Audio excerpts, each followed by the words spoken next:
দশম শ্রেণীর সমস্ত ছাত্রছাত্রীকে হেনা ম্যামের বাংলা ক্লাসে স্বাগত জানাই। তোমাদের এই মাধ্যমিক পরীক্ষার যে সিলেবাস তাতে তোমাদের দুটো প্রবন্ধ আছে, হারিয়ে যাওয়া কালি কলম আর বাংলা ভাষার বিজ্ঞান। তো এই প্রবন্ধ দুটো থেকে তোমাদের 3 মার্কের শর্ট কোয়েশ্চেন এক করে আর 5 মার্কের একটা ব্রড কোয়েশ্চেন তোমাদেরকে লিখতে হয়, অর্থাৎ 5 আর 3 টোটাল 8। তো দুটো প্রবন্ধ থেকে দুটো কোয়েশ্চেন থাকে, যে কোনো একটা করতে হয়।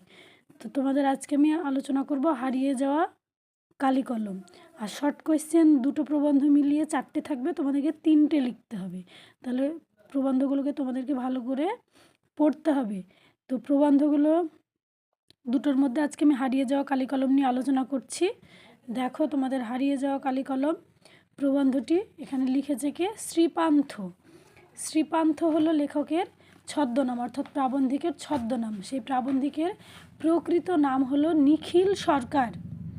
তো হারিয়ে যাওয়া কালি কলম প্রবন্ধটা কোন প্রবন্ধ গ্রন্থ থেকে নেওয়া হয়েছে সেটা তোমাদেরকে জানতে হবে। তাহলে মূল গ্রন্থের নাম বা মূল প্রবন্ধ গ্রন্থের নাম হলো কালি আছে কাগজ নেই, কলম আছে মন নেই। তাহলে এটা তোমরা লিখে রাখবে পাশে, যে এইখানে লিখে রাখবে যে মূল গ্রন্থের নাম কালি আছে কাগজ নেই, কলম আছে মন নেই। আর হারিয়ে যাওয়া কালি কলম শ্রীপান্থ। শ্রীপান্থর প্রকৃত নাম হলো নিখিল সরকার, এখানে লিখে রাখবে বা কবি পরিচিতিতে তোমরা দেখে নিবে। তো প্রথমে দেখো, নামটা দেখেই বুঝতে পারছি যে হারিয়ে যাওয়া কালি কলম। কালি আর কলম, আগেকার দিনে যে দোয়াত তাতে কালি থাকতো আর কলমে সেই কালি ঢুকিয়ে ঢুকিয়ে লিখতো, সেই হারিয়ে যাওয়া কালি কলম মানে লেখকের ছেলেবেলা বা প্রাবন্ধিকের ছেলেবেলায় যে কালি কলম ছিল সেটা দিন দিন কীভাবে হারিয়ে যাচ্ছে সেটাই লেখক বর্ণনা করেছে। তাহলে প্রথমে দেখো, আমি প্রতিটা লাইন রিডিং পড়ে তোমাদেরকে বোঝাবো। কথায় বলে কালি কলম মন লেখে 3 জন। তাহলে প্রথম লাইনেই কিন্তু প্রশ্ন, এখানে তোমরা মার্ক করে রাখো। কথায় কি বলে? কালি কলম মন লেখে 3 জন। তাহলে কথায় কি বলে বললে এইটা হবে অ্যান্সার। আর পরে আর একটা থাকবে যে বাংলায় একটা কথা চালু ছিল বা প্রবাদ চালু ছিল, ওইটা আছে কালি নেই কলম নেই বলে আমি মুন্সি। ওইটা দেখবে এই নিচের দিকে এখানে আছে। তো আমরা প্রথমে এটাই দেখি। কিন্তু কলম কোথায়? প্রাবন্ধিক প্রশ্ন করছে, কিন্তু কলম কোথায়? আমি যেখানে কাজ করি সেটা লেখালেখির অফিস, মানে লেখক যেখানে কাজ করে বা চাকরি করে সেটা হলো সাংবাদিকতার অফিস। সবাই এখানে লেখক, এটাই দাগ দাও। সবাই এখানে লেখক, কোথাকার কথা বলা হয়েছে? তো লেখালেখির অফিসে মানে সাংবাদিকতায় যেখানে চাকরি করে সবাই লেখক। কিন্তু আমি ছাড়া কারো হাতে কলম নেই, সকলের সামনেই চৌকো আয়নার মতো একটা কাচের স্ক্রিন বা পর্দা। তার মানে তোমরা বুঝতে পারছো যে কাচের স্ক্রিন বা পর্দা তার মানে কি? সেটা কম্পিউটার। আর তার নিচে টাইপরাইটারের মতো একটা কিবোর্ড, প্রতিটি বোতামে ছাপা রয়েছে একটি করে হরফ। লেখকরা অনবরত তা দিয়েই লিখে চলেছেন। লেখকরা অনবরত তা দিয়ে লিখে চলেছেন, এখানে দাগ দাও। তাহলে লেখকরা অনবরত কী দিয়ে লিখে চলেছেন? ওই যে কিবোর্ডে খটখট করে যে টাইপ করে ওইটা দিয়ে লিখে চলেছেন। মাঝে মাঝে লেখা থামিয়ে তাকাচ্ছেন সেই পর্দার দিকে, যা ইতিমধ্যে লেখা হয়েছে তাই ফুটে উঠেছে পর্দায়। এখানেও কোয়েশ্চেন আসে, যা ইতিমধ্যে লেখা হয়েছে তাই উঠেছে পর্দায়। কিসের পর্দায়? আমি যা লিখি ওরা ভালোবেসে আমার লেখাকেও এভাবে ছাপার জন্যে তৈরি করে দেন। একদিন যদি কোনো কারণে কলম নিয়ে যেতে ভুলে যায় তবেই বিপদ। কলম? কারো সঙ্গে কলম নেই, যদিও বা কারো কাছে গলা শুকনো ভোঁতা মুখ একখানা জোটে, তবে তাতে লিখে আমার সুখ নেই। এগুলো মার্ক করে রাখবে, এই যে তবে তাতে লিখে আমার সুখ নেই, এটা থেকে কোয়েশ্চেন আসে। লেখকের বা প্রাবন্ধিকের কিসে লিখে সুখ নেই? তাহলে লেখক যদি কোনো দিন বা প্রাবন্ধিক যদি কোনো দিন ভুলে যায় কলম নিয়ে যেতে, তাহলে লোকের কাছে চেয়ে যেটা পায় গলা শুকনো মুখ ভোঁতা একখানা কলম, সেটাই লিখে প্রাবন্ধিকের সুখ নেই। তাহলে এখান থেকে একটা কোয়েশ্চেন আসছে। দায় সারাভাবে কোনো মতে সেদিনকার মতো কাজ সারতে হয়, অথচ আমাদের আপিস সবাই বলেন লেখালেখির অফিস, লেখকের কারখানা। এই যে বাংলায় একটা কথা চালু আছে, কি কথা চালু আছে? কালি নেই কলম নেই বলে আমি মুন্সি, কাল গুণে বুঝিবা আজ আমরাও তাই। আমি গ্রামের ছেলে, প্রাবন্ধিক বলছে আমি গ্রামের ছেলে। 50-60 বছর আগে আমার মতো যারা বাংলার অজপাড়া গায়ে জন্মেছেন তারা হয়তো বুঝবেন কলমের সঙ্গে আমাদের সম্পর্ক কী। তাহলে 50-60 হাজার বছর আগে যারা অজপাড়া গায়ে জন্মেছে তারাও লেখকের মতো বুঝবে যে কলমের সঙ্গে সম্পর্কটা কী। এবার লেখকের দেখো এই জায়গাটা একটা 3 মার্কের কোয়েশ্চেন আসে বা 5 মার্কের। আমরা কলম তৈরি করতাম রোগা বাঁশের কঞ্চি কেটে। লেখকদের আগের কলম তৈরি করা বা কী দিয়ে লিখতো সেটার পদ্ধতিটা এখানে। রোগা বাঁশের কঞ্চি কেটে, রোগা বাঁশের কঞ্চিগুলো খুব শক্ত হয়, সেই জন্য ওরা রোগা বাঁশের কঞ্চি কাটতো। মুশকিল হতো কলমের মুখটি চিরে দেওয়ার সময়। বড়রা শিখিয়ে দিয়েছিলেন। বড়রা কি শিখিয়ে দিয়েছিলেন? যে কলম শুধু সূচালো হলে চলবে না, কালি যাতে একসঙ্গে গড়িয়ে না পড়ে তার জন্যে মুখটা চিরে দেওয়া চাই। কিসের জন্য চিরে দিতে জানো? একসঙ্গে যদি টপ টপ করে কালি পড়ে তাহলে তো লেখা হবে না, তাহলে চিরে দিলে গড়িয়ে গড়িয়ে আস্তে আস্তে চুয়ে চুয়ে কালি পড়বে। তবে কালি পড়বে ধীরে ধীরে চুয়ে চুয়ে। কোথায় পড়বে? না লেখার পাতে। এই যে না লেখার পাতে, লেখার পাত বলতে কি বোঝানো হয়েছে? লেখার পাত বলতে শৈশবে আমাদের ছিল কলা পাতা, তাহলে কাগজ ছিল না, কলা পাতায় লেখকরা লিখতেন। তাই কেটে কাগজের মতো সাইজ করে আমরা তাতে হোম টাস্ক করতাম আর সেগুলো বান্ডিল করে নিয়ে যেতাম স্কুলে। মাস্টারমশাই দেখে বুঝে আড়াআড়িভাবে একটা টেনে তা ছিঁড়ে ফেরত দিতেন পড়ুয়াদের। আমরা ফেরার পথে কোনো পুকুরে তা ফেলে দিয়ে আসতাম, বাইরে ফেললে গরু খেয়ে নিলে অমঙ্গল। এই যে ওই যে লেখার পাত কলা পাতা সেগুলোকে কী করতো? নিয়ে এসে আবার পুকুরে ফেলতো। কেন ফেলতো? যে বাইরে ফেললে যদি গরু খেয়ে নেয়, গরু খেয়ে নিলে অমঙ্গল। কেন অমঙ্গল? তার কারণ হলো অক্ষর জ্ঞানহীন লোককে বলে ওর কাছে ক অক্ষর গোমাংস, গরুকে অক্ষর খাওয়ানো নাকি পাপ। তাহলে লেখকরা কিভাবে আগে কলম তৈরি করতো? তাদের লেখার পাত বলতে কি ছিল? সেই হোম টাস্কের কলার পাতার পাতগুলো তারা কি করতো, কেন জলে ফেলতো, হ্যাঁ, অক্ষর জ্ঞানহীন লোককে কি বলে, গরু অক্ষরগুলো খেয়ে নিলে কি হয়, অমঙ্গল হয়। তাহলে এইখান থেকে এটা অনেকটা কোয়েশ্চেন পাওয়া যায়। আমরা কালিও তৈরি করতাম নিজে। এটা কলম তৈরি হলো। এবার বলছে আমরা কালিও তৈরি করতাম নিজে। অবশ্য মা পিসি দিদারাও সাহায্য করতেন। তাহলে কালি তৈরি করতে প্রাবন্ধিকদেরকে সাহায্য করতো কারা? মা পিসি দিদারা। প্রাচীনেরা বলতেন। প্রাচীনেরা কি বলতেন? এখানে প্রশ্ন। প্রাচীনেরা কি বলতেন? তিল ত্রিফলা শিমুল ছালা ছাগ দুগ্ধে করি মেলা, লৌহ পাত্রে লোহায় ঘষি ছিঁড়ে পত্র না ছাড়ে মসি। তিল ত্রিফলা শিমুল ছালা। তিল তোমরা জানো যে ওই সর্ষের যেমন তেল হয়, এরকম তিল আর একটা সর্ষে, যেটা থেকে তেল পাওয়া যায় কালো রঙের। ত্রিফলা মানে 3টে ফলের সমাহার, মানে ত্রিফলার মধ্যে 3টে ফল থাকে। কি কি থাকে? আমলকি, হরিতকি আর বহেড়া, এই 3টেকে একসঙ্গে বলা হয় ত্রিফলা। শিমুল ছালা মানে শিমুলের ছাদ। এই সবগুলোতে দেখবে একটা কালো কষ বেরোয়, মানে জলে ভিজিয়ে রাখলে কালো কষ বেরোয়। তাই বলছে তিল ত্রিফলা শিমুল ছালা ছাগ দুগ্ধে করি মেলা। ছাগ দুগ্ধে মানে ছাগলের দুধ দিয়ে। লৌহ পাত্রে লোহায় ঘষি, এবার সেটাকে লৌহ পাত্রে রাখে। লোহার পাত্রে নাকি কষটা বেশি বেরোয়, তাই লোহার পাত্রে রাখে। ছিঁড়ে পত্র না ছাড়ে মসি। এমন কালার হয় যে পত্রটা ছিঁড়ে যায়, কিন্তু মসি শব্দের অর্থ হলো কালি। এটা একটা ভালো কোয়েশ্চেন যে মসি শব্দের অর্থ কী? মসি শব্দের অর্থ হলো কালি। তাহলে এমন কালি যে পত্রটা ছিঁড়ে যায় তবুও কিন্তু কালিটা ছাড়ে না। তাহলে প্রাচীনেরা কি বলতেন? এই লাইনটা পুরোটা উত্তর। ভালো কালি তৈরি করতে হলে এই ছিল তাদের ব্যবস্থাপত্র। আমরা এত কিছু আয়োজন কোথায় পাবো? আমাদের ছিল সহজ কালি তৈরির পদ্ধতি। এবার প্রাবন্ধিকদের ছোটোবেলায় যে সহজ কালি তৈরির পদ্ধতি সেটা আবার কোয়েশ্চেনে আসে, বড় কোয়েশ্চেনে আসে। তাহলে তোমরা দেখবে যে এর কালি তৈরির পদ্ধতিটা এবার এখানে আছে, সহজ উপায়ে কীভাবে তারা কালি তৈরি করতো। বাড়ির রান্না হতো কাঠের উনুনে, তাতে কড়াইয়ের তলায় বেশ কালি জমতো। লাউ পাতা দিয়ে তা ঘষে তুলে একটা পাথরের বাটিতে রাখা জলে গুলে নিতে হতো।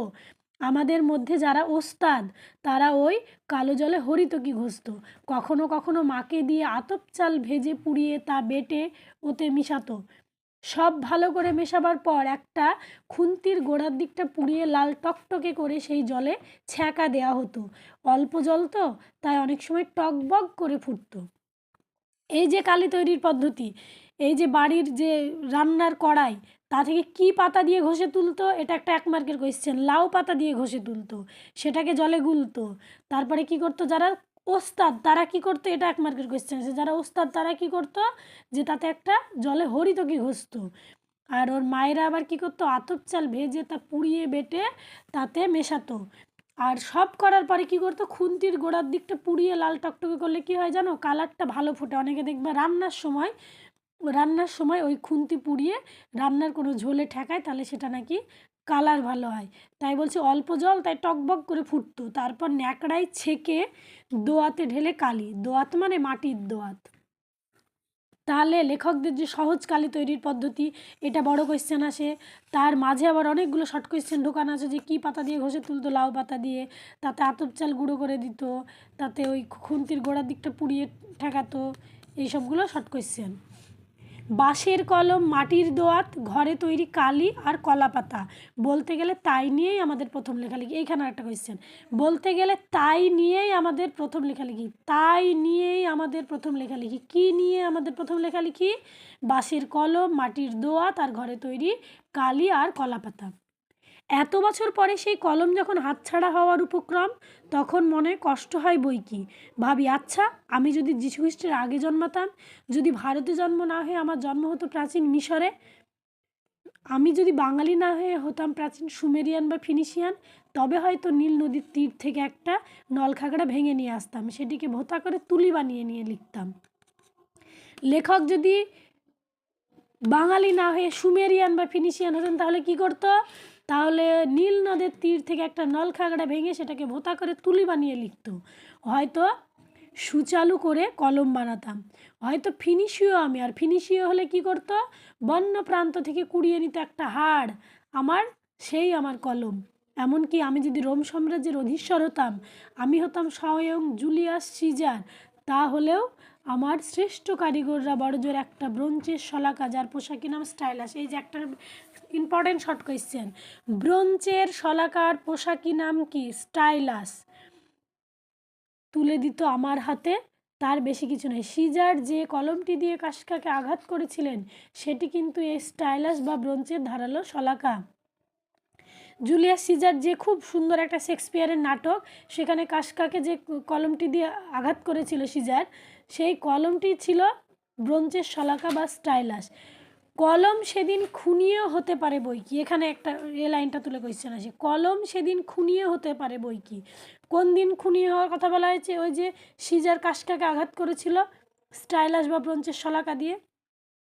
এইখানে আরেকটা ইম্পর্টেন্ট কোয়েশ্চেন, চীনারা অবশ্য চিরকালই লিখে আসছে তুলিতে, চীনারা কিসে লিখে আসে চিরকাল, তুলিতে। তাদের বাদ দিলে এই সেদিন পর্যন্ত বিশ্বের জ্ঞানাঞ্জন শলাকা ছিল সর্বার্থেই শলাকা, তা বাঁশের হোক, নলখাগড়ার হোক, পাখির পালক আর ব্রোঞ্জের হোক। তাহলে লেখক যদি সুমেরিয়ান হতো তাহলে কি করতো, যদি ফিনিশিয়ান হতো তাহলে কি করতো, সিজার কোন কলম দিয়ে কাশকাকে আঘাত করেছিল, ব্রোঞ্জের শলাকার পোশাকি নাম কি, এইটুকুর মধ্যে এতগুলো শর্ট কোয়েশ্চেন আছে। এখন স্কুলের ছেলে মেয়েদের তহবিলে হয়তো দেখা যায় রকমারি কলম, হয়তো গ্রামাঞ্চলেও আজ বাঁশের কঞ্চির কলম আর খুঁজে পাওয়া যাবে না, খাগের কলম দেখা যায় একমাত্র সরস্বতী পূজা। এটা একটা খুব ইম্পর্টেন্ট শর্ট কোয়েশ্চেন, খাগের কলম কোথায় দেখা যায়, একমাত্র সরস্বতী পুজোর সময় দেখা যায়। কাচের দোয়াতে কালির বদলে দুধ, ফাউন্টেন পেন বা বল পেনের বদলে খাগের কলম, পালকের কলম আর চোখে পড়ে না, তার ইংরেজি নাম কুইল। তাহলে পালকের কলমের ইংরেজি নাম কি, short question, quill. Lord Curzon বাঙালি সাংবাদিকের গরম গরম ইংরেজি দেখে তাদের বলতেন, বাবু কুইল ড্রাইভার্স। তাহলে লর্ড কার্জন বাঙালি সাংবাদিকদের গরম গরম ইংরেজি দেখে কি বলতো, babu quill drivers. Babu quill drivers কে কখন বলতো, লর্ড কার্জন বলতো বাঙালি সাংবাদিকদের গরম গরম ইংরেজি দেখে। এখন পালকের কলম দেখতে হলো পুরনো দিনের তৈলচিত্র বা ফটোগ্রাফ ছাড়া গতি নেই, তেল রং। উইলিয়াম জোন্স কিংবা কেরি সাহেবের সমুনিস ছবিতে দেখা যায় সামনে তাদের দোয়াতে গোজা পালকের কলম। এই পালক কেটে কলম তৈরির জন্য সাহেবরা ছোট্ট একটা যন্ত্র বের করেছিলেন। যন্ত্রটা এক ধরনের পেন্সিল শার্পনারের মতো, এই যে তোমাদের পেন্সিল শার্পনার যেটা হয় সেইটার মতো, তাতেও রয়েছে ধারালো ব্লেড, পালক ঢুকিয়ে চাপ দিলেই ব্যাস তৈরি হয়ে গেল কলম। তাহলে দোয়াতে গোজা পালকের কলম কার ছবিতে দেখা যায়, কেরি সাহেবের সমুনিস ছবিতে। পালকের কলম তো দূরস্থান, দোয়াত কলমই বা আজ কোথায়? কোনো কোনো অফিসে দেখা যায় টেবিলের উপর সাজানো রয়েছে দোয়াত কলম, কিন্তু সেসব ফাঁকি মাত্র। এখানে লাইন দাগ দাও, কিন্তু সেসব ফাঁকি মাত্র।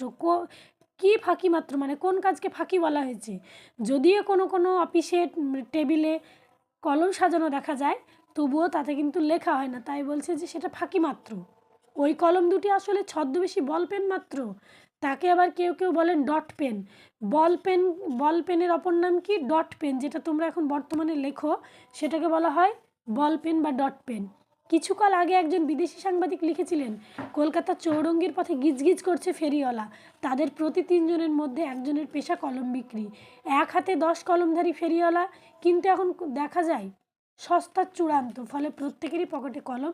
শুধু কি পকেটে, পণ্ডিত মশাইয়ের কলম খ্যাত ছিল কানে গুজে রাখার জন্য। দার্শনিক তাকেই বলি যিনি কানে কলম গুজে দুনিয়া খোঁজেন। কাকে আমরা দার্শনিক বলি? যে যে কানে কলম গুজে সারা দুনিয়া কলমটা খুঁজে বেড়ায়। ছেলেবেলায় একজন দারোগা বাবুকে দেখেছিলাম যার কলম ছিল পায়ের মোজায় গোজা।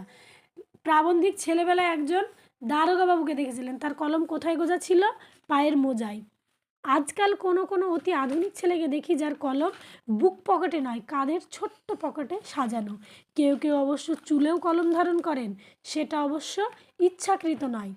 ভিড়ের ট্রামে বাসে যাতায়াতের ফল মহিলা যাত্রী ট্রাম থেকে নামছেন, কে একজন চেঁচিয়ে উঠল, ও দিদি আপনার খোপায় কলম।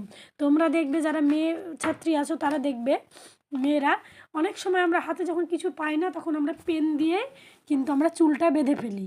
তাই বলছে যে একজন চেঁচিয়ে উঠল, ও দিদি আপনার খোপায় কলম। বিস্ফোরণ, কলম বিস্ফোরণ। এক সময়ে বলা হতো কলমে কায়স্থ চিনি গোপীতে রাজপুত। খুব ইম্পর্টেন্ট কোয়েশ্চেন, এটা থেকে 5 মার্কেরও কোয়েশ্চেন আসে। এই কলমে কায়স্থ চিনি গোপীতে রাজপুত, এটা কারো কাছে পদটাই যে কলমে কায়স্থ চিনি গোপীতে রাজপুত, মানে কলমের দ্বারা কায়স্থ চেনা যায়, আর গোপ দেখলেই রাজার ছেলে বোঝা যায় বা রাজপুত বোঝা যায়। এখন কলম বা গোফ কোনো কিছুরই আর বিশেষ কারণ নয়। কালির অক্ষর নাইকো পেটে চণ্ডী পড়েন কালীঘাটে। এই শ্লোকটা মনে রাখবে যে কালির অক্ষর নাইকো পেটে চণ্ডী পড়েন কালীঘাটে। এখনকার পেটে কত অক্ষর তা নিয়ে যাদের ভাবনা তারা ভাবুন। আমরা শুধু জানি দেশে সবাই স্বাক্ষর না হলেও কলম এখন সর্বজনীন। সত্যি বলতে কি, কলম এখন এতই সস্তা এবং এতই সর্বভোগ্য হয়ে গেছে যে পকেটমাররাও এখন আর কলম নিয়ে হাত ছাপাইয়ের খেলা দেখায় না। একটা ইম্পর্টেন্ট লাইন, কলম তাদের কাছে আজ অস্পৃশ্য। কাদের কাছে অস্পৃশ্য? পকেটমারদের কাছে। পণ্ডিতেরা বলেন কলমের দুনিয়ায় যা সত্যিকারের বিপ্লব ঘটায় তা ফাউন্টেন পেন। খুব ইম্পর্টেন্ট কোয়েশ্চেন, বড় কোয়েশ্চেন। কলমের যা সত্যিকারের বিপ্লব ঘটায় তা ফাউন্টেন পেন। এই কলমের দুনিয়ায় ফাউন্টেন পেন কিভাবে বিপ্লব ঘটায়, এটা একটা বড় কোয়েশ্চেন। এককালে বাংলায় তাকে বলা হতো ঝর্ণা কলম, তাহলে ফাউন্টেন পেনকে বাংলায় কি বলা হতো? ঝর্ণা কলম। আর এই ঝর্ণা কলম নামটা কে দিয়েছিলেন? পরের লাইনে দেখো, নামটা রবীন্দ্রনাথের দেওয়া হতে পারে। একদিন অফুরন্ত এই কালির ফোয়ারা যিনি খুলে দিয়েছিলেন তার নাম লুইস অ্যাডসন ওয়াটারম্যান। তাহলে এই ফাউন্টেন পেন কে আবিষ্কার করেছিল? Lewis Edson Waterman. খুব ইম্পর্টেন্ট। সেকালের আরও অনেক ব্যবসায়ীর মতো তিনি দোয়াত কলম নিয়ে কাজে বের হতেন। একবার গিয়েছেন আর একজন ব্যবসায়ীর সঙ্গে চুক্তিপত্র সই করতে। এই যে ফাউন্টেন পেন আবিষ্কারের যে ইতিহাস, সেটা এটার উত্তর। দলিল কিছুটা লেখা হয়েছে এমন সময় দোয়াত হঠাৎ করে উপুড় হয়ে কাগজ পড়ে গেল কাগজে। আবার তিনি ছুটলেন কালির সন্ধানে। ফিরে এসে শোনেন ইতিমধ্যে আর একজন তৎপর ব্যবসায়ী সই-সাবুত সাঙ্গ করে চুক্তিপত্র পাকা করে চলে গেছেন। বিমর্ষ ওয়াটারম্যান মনে মনে প্রতিজ্ঞা করলেন, আর নয়, এর একটা বিহিত তাকে করতেই হবে। জন্ম নিল ফাউন্টেন পেন। এই ফাউন্টেন পেনের জন্ম ইতিহাস, যে লুইস অ্যাডসন ওয়াটারম্যান কিভাবে এই ফাউন্টেন পেনের জন্ম দিয়েছিলেন। এই যে ও কিসের কাজ করতো? ওই চুক্তিপত্র সইয়ের কাজ করতো। তো সেখানে ও দলিল লিখে ফেলেছে প্রায় অর্ধেকের বেশি। সেই মুহূর্তে দোয়াত উপুড় হয়ে কালি পড়ে গেল সব পেজে।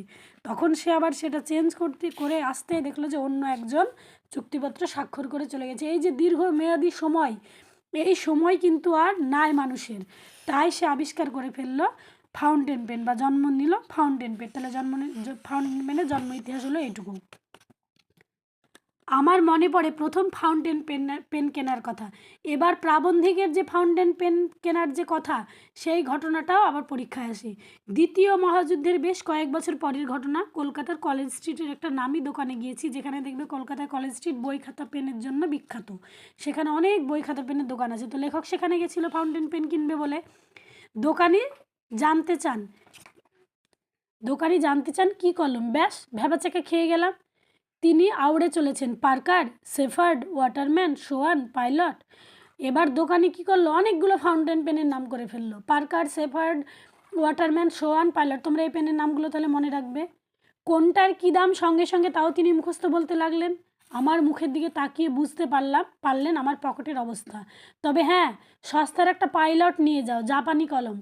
সস্তার একটা পাইলট নিয়ে যাও, ওই দোকানদার প্রাবন্ধিককে বলেছিল। পাইলট কী কলম? জাপানি কলম। কিন্তু দারুণ বলেই মুখ থেকে খাপটা সরিয়ে ধা করে কলম ছুঁড়লেন টেবিলের একপাশে দাঁড় করানো একটা কাঠের বোর্ডের উপর। সার্কাসে খেলোয়াড় যেমন একজন জ্যান্ত মানুষকে বোর্ডের গায়ে দাঁড় করিয়ে ধারালো ছুরি ছুড়ে দেয়, তার দিকে ভঙ্গিটি ঠিক সেই রকম। সার্কাসের খেলায় লোকটি শেষ পর্যন্ত অক্ষত থাকে। আমাকে অবাক করে তিনি কলমটি বোর্ড থেকে খুলে নিলেন, দেখালেন, এই দেখো নিব ঠিক আছে। দু এক ছত্র লিখে দেখিয়ে দিলেন। এই যে এই কলম কেনার যে ঘটনা, সেইটা আবার পরীক্ষায় আসতে পারে, খুব ইম্পর্ট্যান্ট। তাহলে আমি সেই দিন সেই জাদু পাইলট নিয়েই ঘরে ফিরেছিলাম। লেখকের কাছে যেহেতু বেশি টাকা ছিল না, তাই এই পাইলট নিয়েই সে কিন্তু ঘরে ফিরেছিল। পরে নামি দামি আরও নানান জাতের ফাউন্টেন পেন হাতে এসেছে, কিন্তু অনেক দিন পর্যন্ত বাঁচিয়ে রেখেছিলাম সেই জাপানি পাইলটকে। ফাউন্টেন পেনের এক বিপদ তা লেখককে নেশাগ্রস্ত করে। এই ফাউন্টেন পেনের এক বিপদ যে লেখককে নেশাগ্রস্ত করে, পেন সংগ্রহের নেশা হয়ে যায়। ডজন দুয়েক তো হবেই। পার্কারই ছিল বেশ কয়েক রকম। শৈলজানন্দ বলেছিলেন, এই নেশা আমি পেয়েছি শরৎদার কাছ থেকে। তাহলে শৈলজানন্দ কার কাছ থেকে ফাউন্টেন পেন সংগ্রহের নেশা পেয়েছিলেন? শরৎদার কাছ থেকে। হ্যাঁ, শরৎচন্দ্র চট্টোপাধ্যায়, তারও ছিল ফাউন্টেন পেনের নেশা। কার ফাউন্টেন পেনের নেশা ছিল? শরৎচন্দ্র চট্টোপাধ্যায়ের। তার কাছ থেকে কে নেশা পেয়েছিল? শৈলজানন্দ। আদিতে ফাউন্টেন পেনের নাম ছিল রিজার্ভার পেন। এটা 1 মার্কের কোয়েশ্চেন। আদিতে ফাউন্টেন পেনের কি নাম ছিল? Reservoir pen. ওয়াটারম্যান তাকে অনেক উন্নত করে তৈরি করেছিলেন ফাউন্টেন পেন।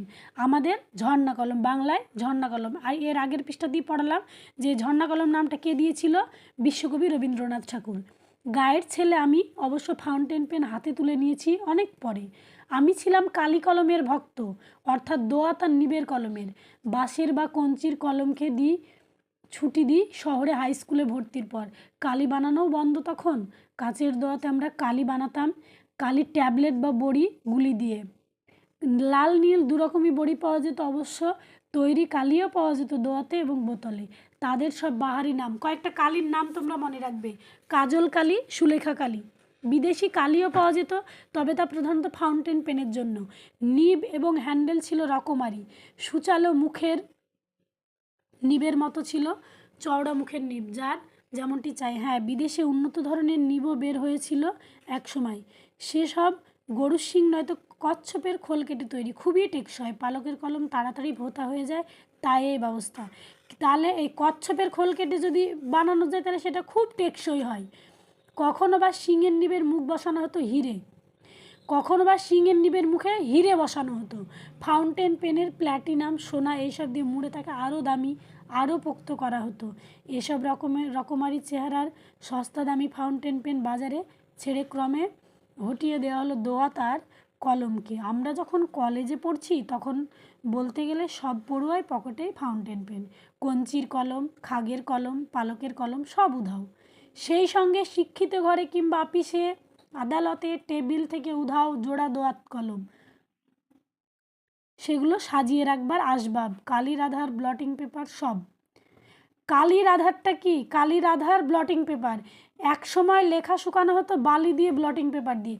কি কি দিয়ে লেখা শুকানো হতো? বালি দিয়ে আর ব্লটিং পেপার দিয়ে। সব মিলিয়ে লেখালেখি রীতিমতো ছোটোখাটো একটা অনুষ্ঠান। এখান থেকে কোয়েশ্চেন এসেছে, সব মিলিয়ে লেখালেখি কি রীতিমতো একটা ছোটোখাটো একটা অনুষ্ঠান। দোয়াত যে কত রকমের হতে পারে তা না দেখলে বিশ্বাস করা শক্ত। কাচের, কাঠগ্লাসের, পোর্সেলিনের, শ্বেতপাথরের, জেডের, পিতলের, ব্রোঞ্জের, ভেড়ার শিঙের, এমনকি সোনারও। এবার এত কালি কথা গেল যে কাজল কালি, সুলেখা কালি, এবার দোয়াত কত রকম জিনিস দিয়ে তৈরি হতে পারে দেখো। গ্রামে কেউ দু একটা পাস দিতে পারলে, মানে বড় পরীক্ষায় যদি পাস করতো, তাহলে বুড়ো বুড়িরা কি বলে আশীর্বাদ করতো, এখানে ডাক দিবে, বেঁচে থাকো, বেঁচে থাকো বাছা, তোমার দোয়াত সোনার দোয়াত কলম হোক। এই আশীর্বাদটার কথাটা মনে করে রাখবে। সোনার দোয়াত কলম যে সত্যি হতো তা লেখক কি থেকে জেনেছিলেন? তা জেনেছিলাম শুভ ঠাকুরের বিখ্যাত দোয়াত সংগ্রহ দেখতে গিয়ে। যে সোনার যে সত্যি দোয়াত কলম হয় সেটা লেখক জেনেছিল শুভ ঠাকুরের দোয়াত সংগ্রহ দেখতে গিয়ে। সাহিত্য এবং ইতিহাসের নানা চরিত্র পর্যন্ত যোগ করা ছিল কোনো কোনো দোয়াতে। অবাক হয়ে সেদিন মনে মনে ভাবছিলাম, এই সব দোয়াতের কালি দিয়ে না শেক্সপিয়ার, দান্তে, মিল্টন, কালিদাস, ভবভূতি, কাশিরাম দাস, কৃত্তিবাস থেকে রবীন্দ্রনাথ, বঙ্কিমচন্দ্র, শরৎচন্দ্র সব অমর রচনা লিখে গেছেন। প্রাবন্ধিক মনে করছেন যে এই কালি দিয়েই এরা এত কিছু লিখে গেছেন। হাই, কোথায় গেল সেসব দিন? এখন ফাউন্টেন পেন, ক্রমে তাও বুঝিবা যায় যায়। এখন বল পেন বা ডট পেন এক রোকা লিকলিকে রিফিলে যে কত দূর দৌড়াতে পারে তা নিয়ে তার গর্ব। ফাউন্টেন পেন অবশ্য কম যায় না। একটা বিদেশি কাগজে ফাউন্টেন পেনের বিজ্ঞাপন দেখেছিলাম, ওদের তহবিলে নাকি রয়েছে 700 রকমের নিব। লেখক প্রাবন্ধিক যে বিদেশি ফাউন্টেন পেনের বিজ্ঞাপন দেখেছিল তাদের তহবিলে কত রকমের নিব ছিল? 700 রকমের নিব ছিল। যারা গান চর্চা করতেন তাদের জন্য, যারা শ্রুতি লেখক বা স্টেনোগ্রাফার তাদের জন্যে। স্টেনোগ্রাফার কাদেরকে বলা হয়? যারা শ্রুতি লেখক, যারা বাঁ হাতে লেখেন তাদের জন্য। এক কথায় সব ধরনের লেখকদের জন্য আলাদা আলাদা নিব। যন্ত্রযুগ সকলের দাবি মেটাতেই তৈরি। হ্যাঁ, টাকার কুমিরদের খুশি করার ব্যবস্থাও তাদের হাতে। একটি কলমের দাম ধার্য হয়েছে 2500 পাউন্ড। একটি কলমের দাম ধার্য হয়েছে, দেখো 1 পাউন্ড সমান 75 টাকা। হিসেব করে দেখো কত টাকা হচ্ছে, 2500 পাউন্ড। বলছে সে কলমের সোনার অঙ্গ হীরের হৃদয়। সেই কলমের দাম কত ছিল? যে এক পাউন্ড 2500 পাউন্ড, মানে 1 পাউন্ড মানে 75 টাকা। তাহলে বুঝতে পারছো যে 2500 পাউন্ড। সোনায় গড়া হিরে বসানো জড়োয়া কলমের দাম তো হবেই, দামি বল পেনও আছে বটে। আশ্চর্য, সবই আজ অবলুপ্তির পথে। কম্পিউটার তাদের জাদুঘরে পাঠাবে বলে যেন প্রতিজ্ঞা করেছে। কম্পিউটার কাদেরকে জাদুঘরে পাঠানোর জন্য প্রতিজ্ঞা করেছে? তাহলে ফলে আমার মতো আরও কেউ কেউ নিশ্চয় বিপন্ন বোধ করছেন। মানুষের হাত থেকে যদি কেড়ে নেওয়া হয় কলম, যদি হাতের লেখা মুছে যায় চিরকালের জন্য, তবে কি আর রইল? বঙ্কিমচন্দ্র লিখেছেন, লাঠি তোমার দিন ফুরিয়েছে, লাঠি তোমার দিন ফুরাইয়াছে। কথাটি কে বলেছিল? বঙ্কিমচন্দ্র লিখেছিল। কলমের দিনও কি ফুরালো? হতে পারে, কিন্তু ইতিহাসে ঠাঁই কিন্তু তার পাকা। যারা ওস্তাদ কলমবাজ তাদের বলা হয় ক্যালিওগ্রাফিস্ট বা লিপিকুশলী। ইম্পর্টেন্ট কোয়েশ্চেন, যে ক্যালিওগ্রাফিস্ট বা লিপিকুশলী কাদের বলা হয়? যারা ওস্তাদ কলমবাজ তাদের বলা হয়। মুঘল দরবারে একদিন তাদের কত না খাতির, কত না সম্মান। শুধু মুঘল কেন, বিশ্বময় সব দরবারই কাদের খাতির? ওই ক্যালিগ্রাফিস্ট বা লিপিকুশলীদের। আমাদের এই বাংলা মূলকেও রাজা জমিদাররা লিপিকুশলীদের গুণী বলে সম্মান করতেন, তাদের ভরণ পোষণের ব্যবস্থা করতেন। সাধারণ গৃহস্থ লিপিকরদের ডেকে পুঁথি নকল করাতেন। এখন পুঁথি দেখলে তো চোখ জুড়িয়ে যায়। এই যেখানে একটা খুব সুন্দর লাইন, সমানি সম শীর্ষানি ঘনানি বিরলানি চ। এটার মানে হলো সব অক্ষর সমান, প্রতিটি ছত্র সুশৃঙ্খল পরিচ্ছন্ন। খুব ইম্পর্টেন্ট কোয়েশ্চেন, এটার মানে আসে যে সমানি সম শীর্ষানি ঘনানি বিরলানি চ। তাহলে এটার মানে হলো সব অক্ষর সমান, প্রতিটি ছত্র সুশৃঙ্খল পরিচ্ছন্ন। এক একজনের যাকে বলে মুক্তোর মতো হস্তাক্ষর, অথচ কত সামান্যই বা রোজগার করতে নেবে। এর রোজগারের অ্যামাউন্টটা তোমাদেরকে মনে রাখতে হবে, পরে আছে দেখো। 4 খণ্ড রামায়ণ কপি করে একজন লেখক অষ্টাদশ শতকে পেয়েছিলেন নগদ 7 টাকা। তাহলে অষ্টাদশ শতকে 4 খণ্ড রামায়ণ কপি করে ক টাকা পেয়েছিলেন? 7 টাকা, কিছু কাপড় আর মিঠাই। এক সাহেব লিখে গেছেন 19 শতকে 12 আনায় 32,000 অক্ষর লেখানো যেত। মানে টাকার বিনিময়ে যদি লেখানো হতো তো 12 আনা পয়সায় 32,000 অক্ষর লেখানো যেত। তবু পুঁথির কত না মাহাত্ম্য, তাকে ঘিরে লিপিকর্তার কত না গর্ব। অনেক পুঁথিরই খবরদার, এ পুঁথি যেন কেউ চুরি করার চেষ্টা না করে। এখানে খুব ইম্পর্টেন্ট কোয়েশ্চেন। কলমকে বলা হয় তলোয়ারের চেয়েও শক্তিধর। কাকে তলোয়ারের চেয়েও শক্তিধর বলা হয়? কলমকে। শক্তিধর মানে শক্তি ধারণ করেন যিনি। ফাউন্টেন পেনও হয়তো আভাস ইঙ্গিতে তাই বলতে চাই, কেননা অনুষঙ্গ হিসেবে ব্যারেল, কার্টি যেসব শব্দ শোনা যায়, কিন্তু কদাচিৎ বারুদের গন্ধ কানে পৌঁছায়। অন্যদিকে ইতিহাসে কিন্তু অনেক পালকের কলমধারীকে সত্যি কখনো কখনো তলোয়ার হাতে লড়াই করতে হয় ক্রূর কিংবা মিথ্যাচারী প্রতিপক্ষের সঙ্গে। কলকাতার ইতিহাসে এ ধরনের ডুয়েল বা দ্বৈরথের কাহিনী আছে। এইখানে কলকাতার ইতিহাসে এ ধরনের ডুয়েল বা দ্বৈরথের কাহিনী আছে, দাগ দাও। সুতরাং যখন দেখি এত পরিবর্তনের মধ্যেও কেউ কলম আঁকড়ে পড়ে আছেন, তখন বেশ ভালো লাগে, ভাবতে ভালো লাগে আমাদের কালির অধিকাংশ লেখকই এখনও কলমে লেখেন। অনেক ধরে ধরে টাইপরাইটারে লিখে গেছেন মাত্র একজন, এখানে দাগ দাও। অনেক ধরে ধরে টাইপরাইটারে লিখে গেছেন মাত্র একজন। কে লিখে গেছেন? অন্নদাশঙ্কর রায়। খুব ইম্পর্টেন্ট। গত বছর ধরে কবি সুভাষ মুখোপাধ্যায় টাইপরাইটারে লিখে গেছেন। আর একজন কবি লিখে গেছেন, তার নাম কি? সুভাষ মুখোপাধ্যায়। এখানেও খুব ইম্পর্টেন্ট। অন্যরা প্রায় সবাই লিখেছেন কলমে, অবশ্য ফাউন্টেন পেন কিংবা বল পেনে। সম্ভবত শেষ পর্যন্ত নিবের কলমের মান রেখেছিলেন সত্যজিৎ রায়। খুব ইম্পর্টেন্ট কোয়েশ্চেন। নিবের কলমের মান মর্যাদা কে বাঁচিয়ে রেখেছিলেন? সত্যজিৎ রায়। 1 মার্কের ভেরি ভেরি ইম্পর্টেন্ট কোয়েশ্চেন। তার অনেক সুস্থ সুন্দর নেশার একটি ছিল লিপি শিল্প। তার হাতের লেখার কুশলতার সঙ্গে অন্যান্য শিল্পকর্মের সম্পর্ক থাকা খুবই সম্ভব। কে না জানেন রবীন্দ্রনাথ বেশি বয়সে যে চিত্রশিল্পী হিসেবে বিশ্বময় সম্মানিত হয়েছিলেন, তার সূচনা কিন্তু হাতে লেখা পাণ্ডুলিপির পাতায়। রবীন্দ্রনাথ যে চিত্রশিল্পী হয়েছিল তার সূচনা কিসে হয়েছিল? হাতে লেখা পাণ্ডুলিপির পাতায়। খুব ইম্পর্টেন্ট কোয়েশ্চেন। অক্ষর কাটাকুটি করতে গিয়ে আনমনে রচিত হয়েছিল ছন্দবদ্ধ সাদা কালো ছবি। কম্পিউটারও নাকি ছবি আঁকতে পারে, কিন্তু সে ছবি কতখানি যন্ত্রের আর কতখানি শিল্পীর। আমি কালি খেকো কলমের ভক্ত বটে, কিন্তু তাই বলে ফাউন্টেন পেন বা বল পেনের সঙ্গে আমার কোনো বিবাদ নেই। লেখক কি কোন কলমের ভক্ত? কালি খেকো কলমের ভক্ত। তাই বলে লেখকের কিন্তু ফাউন্টেন পেন বা বল পেনের সঙ্গে কোনো শত্রুতা নেই, কেননা ইতিমধ্যেই বল পেনের কাছে আত্মসমর্পণ করে বসে আছি। লেখক ইতিমধ্যে কোন পেনের কাছে আত্মসমর্পণ করে বসে আছে? বল পেনের কাছে। মনে মনে সেই ফরাসি কবির মতো বলছি। খুব ইম্পর্টেন্ট, এই জায়গাটা দাগ দেবে। কোয়েশ্চেন আছে, কবি প্রাবন্ধিক ফরাসি কবির মতো কি বলছে? তুমি সবল, আমি দুর্বল, তুমি সাহসী, আমি ভীরু, তবু যদি আমাকে হত্যা করতে চাও, আচ্ছা তবে তাই হোক, ধরে নাও আমি মৃত। খুব ইম্পর্টেন্ট, একদম মুখস্থ করে নেবে। হ্যাঁ, একবার অন্তত নিবের কলমকে দেখা গেছে খুনির ভূমিকায়। নিবের কলমকে কখন খুনির ভূমিকায় দেখা গেছে? Very very important question. অসাধারণ লেখক, তোমার আমার সকলের প্রিয় কঙ্কাবতী ডমরুধরের স্বনামধন্য লেখক ত্রৈলোক্যনাথ মুখোপাধ্যায় মারা গেছিলেন। নিজের হাতের কলম হঠাৎ অসাবধানবশত বুকে ফুটে গিয়েছিল, সে আঘাতের পরিণতি মৃত্যু। এই যে লাস্ট লাইন থেকে কোয়েশ্চেন, সেই আঘাতের পরিণতি নাকি মৃত্যু? কোন আঘাতের পরিণতি মৃত্যু? ওই যে ত্রৈলোক্যনাথ মুখোপাধ্যায়ের নিজের কলম নিজের বুকে ফুটে গিয়ে মৃত্যু হয়েছিল। কঙ্কাবতী ও ডমরুধরের লেখককে? ত্রৈলোক্যনাথ মুখোপাধ্যায়। নিবের কলমকে কখন খুনির ভূমিকায় দেখা গেছে? যে এটাই একটাই উত্তর 3-4 রকমের করে ঘুরিয়ে।